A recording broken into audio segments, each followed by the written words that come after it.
wabarakatuh. Alhamdulillah kita ada di sesi 2 bersama pemateri kita yang luar biasa. Kemarin sudah berbagi pengalaman dan juga pandangannya terhadap pendidikan yang ada di Indonesia. Kita akan masuk ke lebih spesifik ya bersama pemateri kita kali ini. Sebelumnya Ustadz, sehat Ustadz?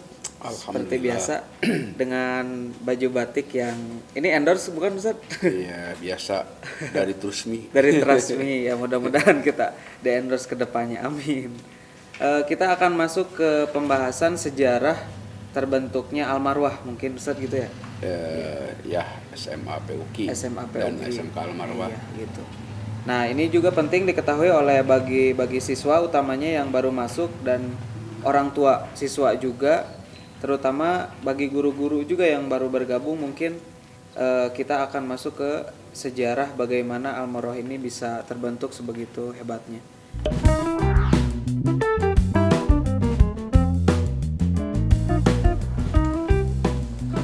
Tahun 1979 itu tahun dimana saya itu muncul keraguan bisa sekolah tidak, bisa melanjutkan dari SMP itu bisa melanjutkan sekolah enggak. Jadi pekerjaan saya itu paling juga ngurek gitu. Bahasa Indonesianya apa ya? Mancing belut. Suatu saat di jalan Panisan bertemu dengan Ustadz Hasan Bisri Mang. Pan hirup teh kitu wae cenah. Kata Pak Paman waktu itu ya. Kenapa gitu, Ustad? Ya iyalah. Maneh pan bakal boga pamajikan. Nah, pamajikan rek di paraban kunaon gitu. Nya cenah pamajikan di paraban ku belut gitu. Menang belut paling oge 3, paling oge deungeuna cenah ari beasna ti mana. Budak keneh sok sakola. Akhirnya besoknya didaftarkan oleh beliau, biaya juga dari beliau, masuk SPG Patul Huda. Berarti pendidikan setelah SMA. SMP itu ke SPG Patul Huda. Oh, dulu SPG namanya? Ya, SPG Patul Huda. Lokasinya sama di pesantren Persis nomor 3. Oh, gitu. Jadi pesantren Persis nomor 3 itu dulu ada SPG, namanya Patul Huda. Patul Huda. Jadi begitu masuk SPG, 1 bulan kemudian para pengelola sanawiyah Persis bantuan ngajar segitu Pak. Oh gitu. Itu kan lucu gitu. Iya. Baru lulus SMP. SPG juga baru masuk. Suruh ngajar sanawiyah. Iya. Didorong karena memang sulit sekali mencari guru. Kenapa sulit waktu itu mencari guru? Karena yang sekolahnya juga ke sanawiyah kan rata-rata dipaksa. Yang ke sanawiyah dipaksa gitu. Keuangan sangat terbatas, tidak ada dana. Siapa yang mau mengabdi? Kecuali orang-orang luar biasa.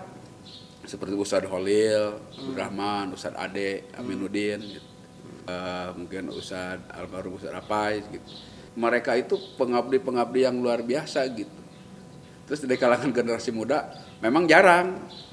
Waktu itu kan paling juga Ustadz Abdul Majid, Ustadz Engkos, Ustadz Usep Tatang ngabdi. Nah itu pertama kali, tahu nggak itu jumlah siswanya? Berapa Ustadz? Itu saya waktu itu ada satu kelas itu cuma 3 orang. 3 orang. 3 orang. Nah terus berkembang sampai sanawiyah itu meluluskan antara 30 sampai 40 siswa. Maka beberapa orang sekelompok anak muda itu punya gagasan. Bagaimana kalau mendirikan sekolah untuk lanjutan dari MTS Persis. Waktu itu generasi muda itu, yang namanya generasi muda seperti saya, nggak pernah memikirkan bagaimana biaya mendirikan sekolah. Gitu. Tapi yang kita punya itu adalah satu gagasan Kedua, keberanian untuk melakukan gagasan itu. Udah itu sudah ternyata modal itu sudah cukup untuk mendirikan Madrasah Aliyah Al-Huda. Untuk sebuah lembaga pendidikan berarti satu butuh yayasan. Iya. Yayasannya apa yang menaungi? Maka satu-satunya yayasan yang berada di lokasi Pamengpeuk itu adalah Yayasan Al-Huda. Beres masalah yayasan. Udah Beres, ada belum ada bangunan? belum ada apa-apa, itu cuma barusan Gagasan saja. Wah. Tapi melangkahnya, jadi ketika diperpikirkan yayasan, baru berpikir yayasan. Jadi ya berpikir jangan terlalu panjang. Kalau terlalu panjang, ini terlalu panjang, akhirnya sulit menjabarkan perkecil. Kita berpikirnya kecil. Sekolah Al-Huda, Madrasah Aliyah Al-Huda berarti butuh izin operasional. Izin operasional. Ngurus izin mudah, bisa dibilang mudah, bisa dibilang tidak, gitu kan. Yang jelas kalau berangkatnya dari keikhlasan, ketulusan, dan untuk mengembangkan agama, apapun Allah berikan jalan yang mulus. Nah, itu ya kuncinya. Nah, makanya waktu itu akhirnya udah kita punya tokoh di Depak yang berani melakukan berbagai macam terobosan, yaitu Kiai Haji Ustadz Jainuddin. Yayasan udah sekarang izin sudah siap, yang ngurusnya perizinan belum dibuat, tapi ini kan yang ngurus sudah siap. Berarti sekarang butuh tempat. Nah, ini nih kan tempat identik dengan biaya. Tempat dan biaya. Apa yang berikutnya saya pikirkan, sudah kalau begitu kita ngumpul tim, kemudian disepakati kita menghadap ke jamaah Sindang Redet. Sindang Redet. Kebetulan waktu itu kan punya pesantren yang cuma 2 lokal, tapi di atas 2 lokal jadi 4 lokal. Ya lumayan lah untuk merintis pertama itu. Akhirnya diterima kita ini tim. Jadi warga masyarakat Sindang Redet begitu mendengar paparan dari tim, mereka mengatakan kami itu sudah dari dulu menginginkan adanya pendidikan umum. Kebetulan ada gagasan untuk mendirikan aliyah. Mereka menyambut baik. Bahkan mereka mengatakan, sudah tempatnya di sini, butuh biaya 2 tahun, kami sediakan biaya 2 tahun. Wah, ya. Hebat, ya. Jadi selama 2 tahun kita sediakan. Di sana kan ada istilahnya BPSP, Badan Penunjang Sarana Pendidikan. Nah itu jadi didirikan. Mulailah berdiri, itu sekitar tahun 80 berapa ya, 86 87 gitu. Jadi berdiri di ini menggunakan lokasi yang ada di Sindang Redet. Waktu itu berdiri aliyah. Ternyata aliyah belum favorit seperti sekarang. Siswanya turun, sekitar tahun 2000-an itu turun. Untuk jenjang MA aliyah. Ya, MA itu. Maka sekitar tahun 2003 bangunan itu sudah nambah, siswa aliyah waktu itu turun. Akhirnya udah saja kita dirikan SMA. Oh gitu. Ya, SMA apa? Itu kan anak-anak muda biasa itu yang memiliki gagasan itu. Jadi berdiri, kita dirikan saja SMA. Persoalannya SMA-nya yang bagaimana? Nah karena di sana sudah ada aliyah Al-Huda, guru supaya tidak terlalu jauh dengan guru yang ada muatan yang ada di aliyah, maka didirikan SMA dengan latar belakang keagamaan. Makanya dinamakan SMA plus Ulumul Quran. Itu tahun 2003. Masih di bawah Yayasan Al-Huda. Oh, jadi SMA PUQ ini cabang dari Yayasan Al-Huda. Didirikan pertama kali oleh Yayasan Al-Huda. Al-Huda. Nah, pada tahun setelah tahun berdirinya SMA, justru Alia semakin bertambah. Oh. Iya, gitu. semakin bertambah. Jadi makanya bagi generasi muda itu ketika ada sekolah yang menjadi kompetitor kita, itu jangan dianggap Saingan. ya memang harus saingan, tapi jangan melakukan hal-hal yang kurang pantas itu. Anggap itu adalah persaingan sehat gitu. Ternyata buktinya Al-Huda semakin berkembang. SMA bertambah, Aliyah Al-Huda bertambah. Itu kan bangunan khusus untuk Aliyah. Makanya dipikirkan tahun 2006 itu SMA plus Ulumul Quran harus pindah. Akhirnya Ustadz Majid ini yang paling berjasa itu menghubungi almarhum Pak Wahyu Sebagai wali kota dulu. waktu itu baru saja menyelesaikan purna bakti dari wali kota. Jadi dalam jangka waktu 1 tahun ini sudah berdiri 14 lokal ruang belajar, terus 1 buah kantin, 1 buah masjid. Baru dirikan itu selama 1 tahun. Dari Pak Wahyu. Dari beliau, tanahnya beliau bersama keluarga tentunya ya. Terus fasilitas itu untuk pembangunan semuanya dari beliau. Ya. Mudah-mudahan menjadi amal jariah buat beliau ya. Jadi ini sebuah wasiat yang luar biasa, dan ini menjadi amanah buat generasi muda yang ada di Al-Marwah. Nah itu tahun 2006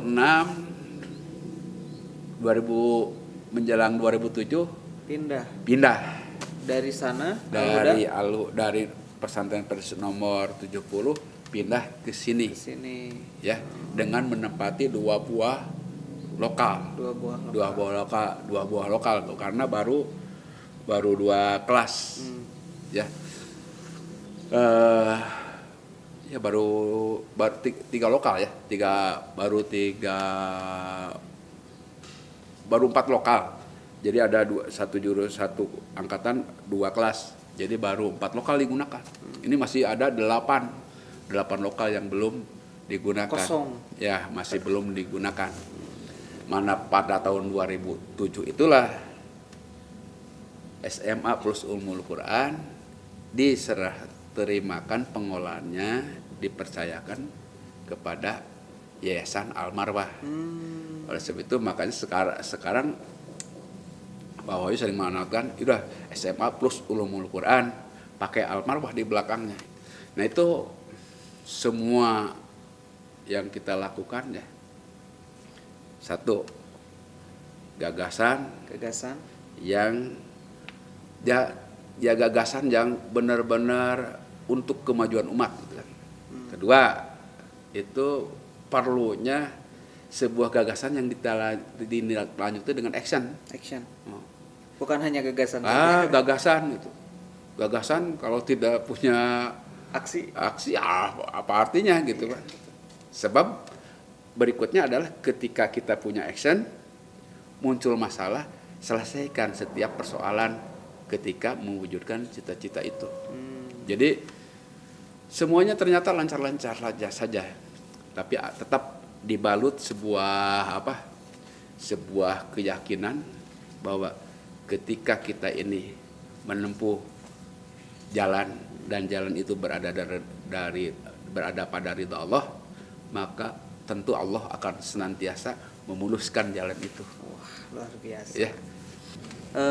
Ya itu Ustadz kan baru sejarah bagaimana perjalanan Ustadz gitu ya untuk membangun suatu lembaga pendidikan tuh ternyata begitu banyak orang terlibat, termasuk begitu banyak ide dan gagasan, termasuk masalahnya. Nah, termasuk berdirinya Al-Ma'ruf ini bukan tanpa masalah Ustaz ya. Ya. Pasti banyak sekali rintangan dan halangan. Nah, ini baru dibahas satu jenjang mungkin Ustaz ya. Ya. Sejarah berdirinya SMA plus Ulumul plus Quran Ulumul Quran, Al-Ma'ruf Al-Ma'ruf, ya. Pamengpeuk. Nah, mungkin Ustaz dari sekian masalah yang Ustaz tadi sudah paparkan, mungkin ada yang bisa kita ambil gitu, terutama bagi anak-anak muda gitu kan, untuk generasi sekarang yang terkadang memiliki satu cita-cita tapi hilang gitu begitu saja karena ada masalah stres, ada masalah udah itu cari. Nah, mungkin ada pesan dan kesan untuk anak muda zaman sekarang ya, mungkin bisa lebih lebih konsisten dalam memperjuangkan salah satu keinginan. Ya.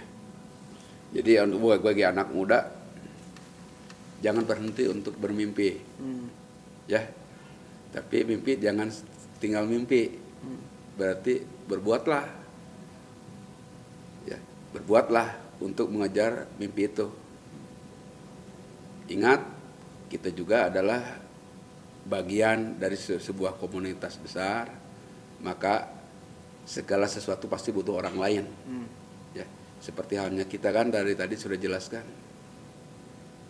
Kita ini berdirinya Al-Ma'ruf yang begitu hebat dengan menyantuni banyak orang.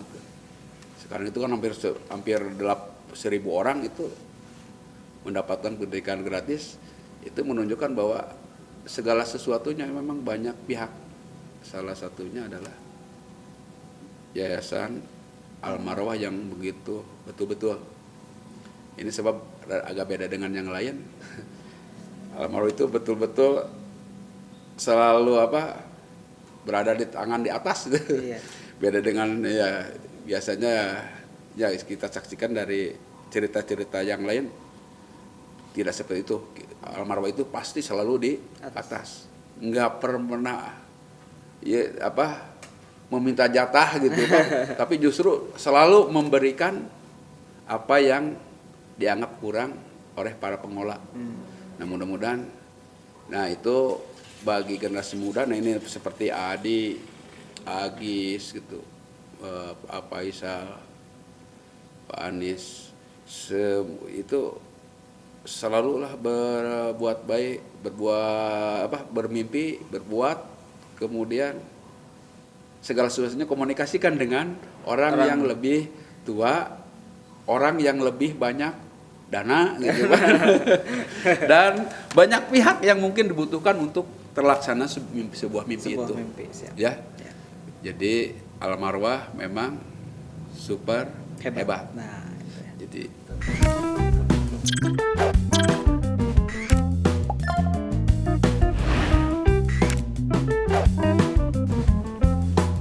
Oke Ustaz, alhamdulillah obrolan kali ini sudah dapat intisari yang kita dapatkan. Yang pertama, tetaplah bermimpi dan juga tetaplah berpikir idealis dalam gagasan, tetapi realistis dalam pelaksanaan. Dan yang terakhir, terus jaga silaturahmi, tetap jalin komunikasi untuk berkolaborasi.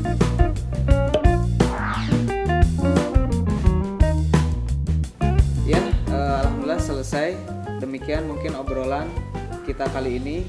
Mudah-mudahan kita dipertemukan lagi di sesi-sesi berikutnya. Dan bagi Ustadz, terima kasih Ustadz sudah meluangkan waktu. Dan mudah-mudahan bagi adik-adik juga para pelajar, terutama para generasi muda, bisa mendapatkan sedikitnya manfaat bagi kita sekalian. Sekian Ustadz dari kita. Assalamualaikum warahmatullahi wabarakatuh.